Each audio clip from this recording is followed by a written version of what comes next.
50% తీసుకుపోవాలనేది మనందరి లక్ష్యం. ఒకప్పుడు నేను 2 ఏళ్లు 3 ఏళ్లు చెట్లు కూడా ఉండేటివి, పెద్ద చెట్లు నాటేవాళ్ళం. ఒకప్పుడు కాంగ్రెస్ పరిపాలనలో మీరు ఒకసారి చూస్తే చెట్లు నాటడం అంటే వాళ్ళకి అవగాహన ఉండేది కాదు. ఫోటో కోసం చెట్టు నాటి ఫోటో అయిపోతానే చెట్టు ఎక్కడుందో కనపడేది కాదు. తర్వాత ఇటీవల గవర్నమెంట్ వచ్చింది, వాళ్ళకి చెట్లంటే తెలియని గవర్నమెంట్ అది.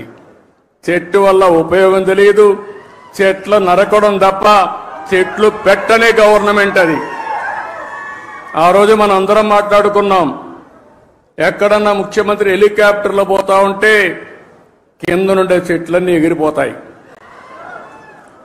ఈరోజు నేను వస్తున్నా, మా ఉప ముఖ్యమంత్రి వస్తున్నాడు, ఎక్కడైనా ఒక్క చెట్టు నరుకుతున్నావా తమ్ముళ్ళు చెల్లెమ్మలు మీరే చెప్పమని మిమ్మల్ని అందరూ అడుగుతున్నా.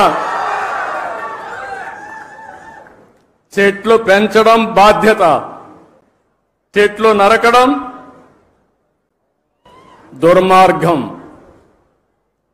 కొన్ని దేశాల్లో అయితే శాశ్వతంగా జైల్లో పెడతారు చెట్లు నరికితే. చెట్టు నరకాలంటే కూడా ప్రభుత్వ పర్మిషన్ ఇస్తే తప్ప చెట్టు నరకడానికి వీలు లేదు. చెట్టు నరికితే మనిషిని చంపినటువంటి నేరంగా చిత్రీకరించి వాళ్ళపైన యాక్షన్ తీసుకునే పరిస్థితి వస్తుంది.